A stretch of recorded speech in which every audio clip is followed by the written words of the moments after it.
Hello everybody and welcome to a beautiful morning and a beautiful day in my life of third year MBBS. I'm so excited to take you along on a productive day and also to share with you some of my opinions and strategies about the next exam. So let's dive right in. First things first, I'm back to college after a long vacation and I'm trying to get back to my previous routine of healthy habits of waking up, meditating and then going and taking a shower. I like my morning time to myself, isliye I wake up a little early than the class timing, so I have ample amount of time with myself to do whatever I like in the morning. I like to start my day on a healthy note. I like to stick to my morning routine, which is very simple and very basic but gives me tremendous results throughout the day.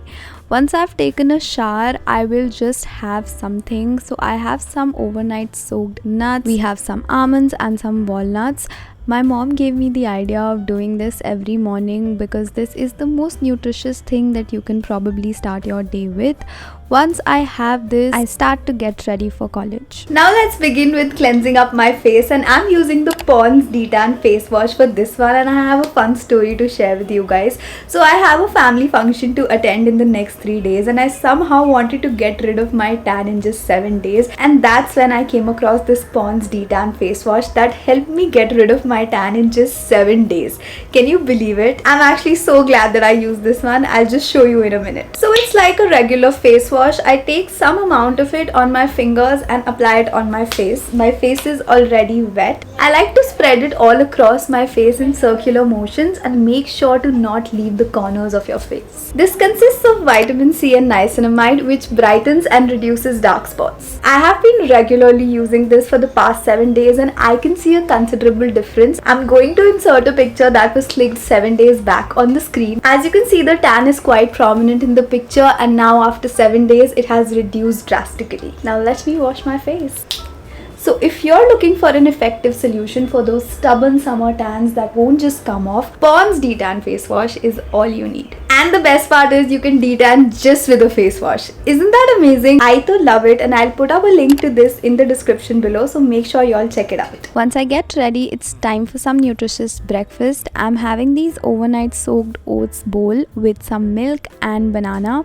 Alongside, I'm also making up my bag for the college. I pack up my water bottle, my iPad, all the books, notebooks that I need throughout the day. And today I had some time to spare before actually going for class, so I decided to read. Currently I'm reading The Power of Your Subconscious Mind. I know I've been reading this since a really long time, but I'm so inconsistent with reading these days, but I'm trying to catch up on that.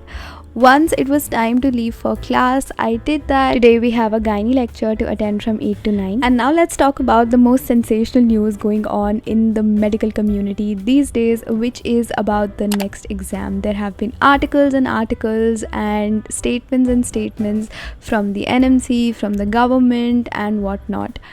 Now, we honestly are not really sure what is going to be exactly happening with the exam. When is it going to happen? How is it going to happen? But one thing that I have a short feeling of right now is that our batch will be definitely appearing for the exam. I'm not sure about the 19 batch currently, but our batch will surely appear for it.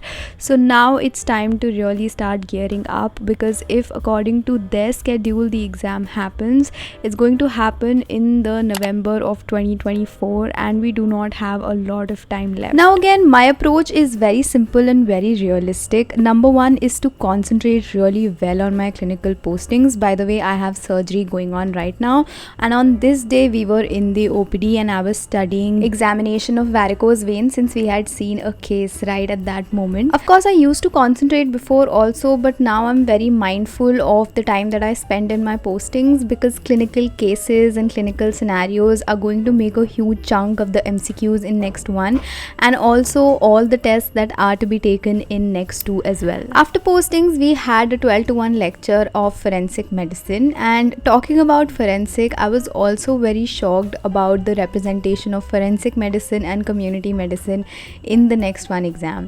Though I understand that it's completely clinical based, but I felt that these two subjects were also of really high importance and they deserved like another exam or something. But again, there will be integrated questions asked with the clinical scenarios of these subjects.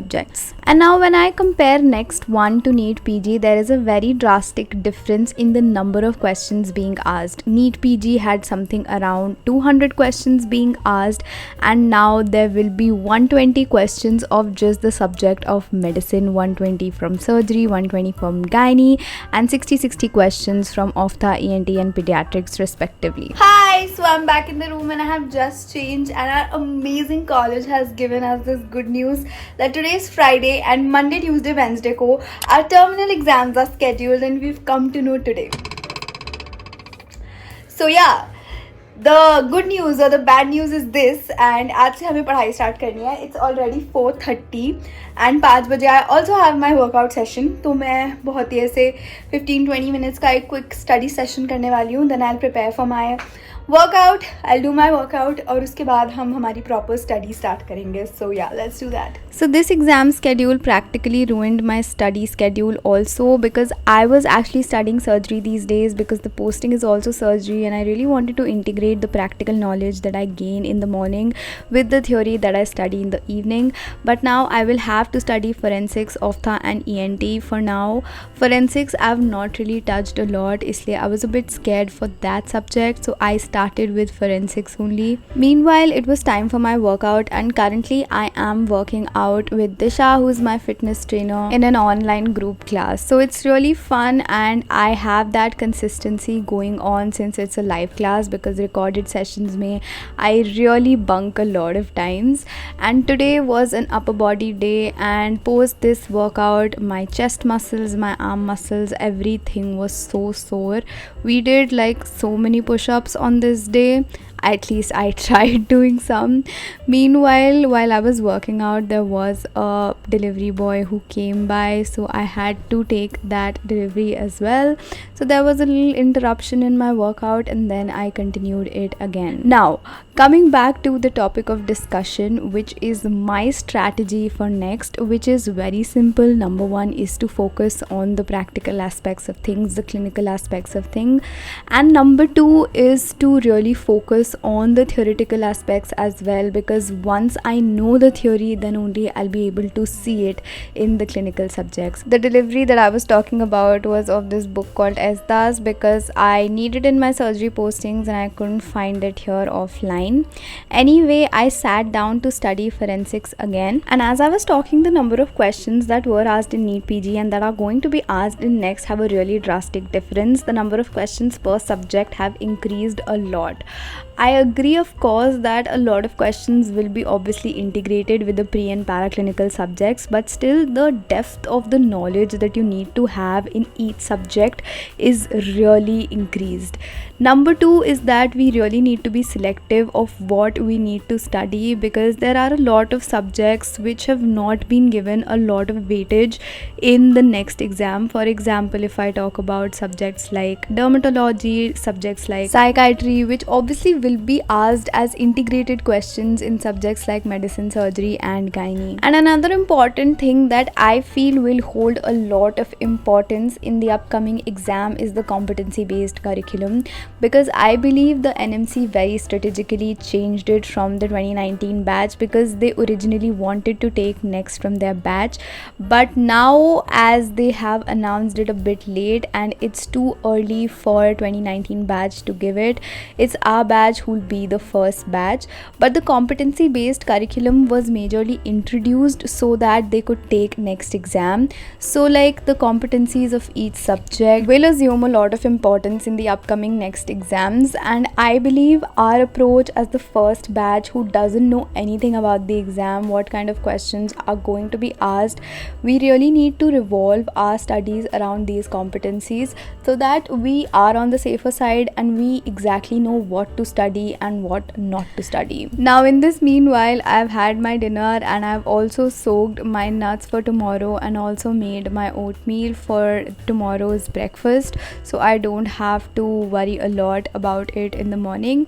Then I again sat down to study forensics. My target is to complete at least the amount of syllabus that is going to be asked in the exam from Marrow before the exam, so that one, the syllabus will also be completed, and two, I will not have to worry about this particular subject before my prof. I was procrastinating a lot about taking up forensics to study in third year, and now finally, since the exam is coming up, so I have to study it compulsively. Anyway, this was all about the day and these were my opinions about the NExT exam. If you too are a medical student, do let me know in the comment section below what are your views on NExT, and I will be wrapping up my day with planning and journaling and making a to-do list for myself. This was all about the day. I hope you enjoyed this vlog, and if you did, do not forget to like, share and subscribe. It really means a lot to me and it motivates me a lot to make more such videos for you. And last but not the least, you can connect with me on Instagram. The link will be mentioned in the description below. Okay, bye.